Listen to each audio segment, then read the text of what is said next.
मान के हनुमान प्रसाद के सादर प्रणाम। ए मठिया में सॉरी गलती हो गया। ए घर में केहू बाजी नर चाहे मादा।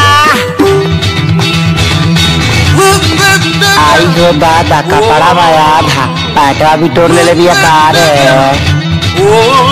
ये कौन है इसरे?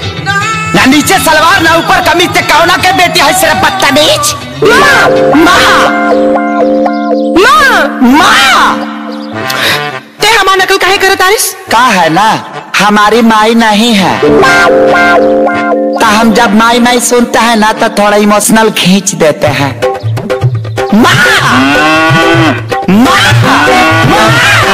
स्वीटी कौन बड़ा खुशियाँ बड़ा ना माता जी बेचारा घुसल बा। अच्छा अच्छा का काम बा? बात ऐसा है ना उस चौक पर हलवाई है ना चोखवा वो बोल रहा था कि आपके घर में रसोईया का जरूरत है और हम सोचे और नौकरी खींचने के लिए आ गए।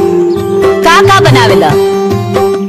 कच्ची पक्की के साथ है अभी कच्ची का भी ट्रेनिंग जम के लिया हूँ। अभी कच्ची? हाँ हाँ हाँ वही आमिन चाउमीन बर्गर पिज्जा। माँ ये रसोईया एकदम परफेक्ट बा।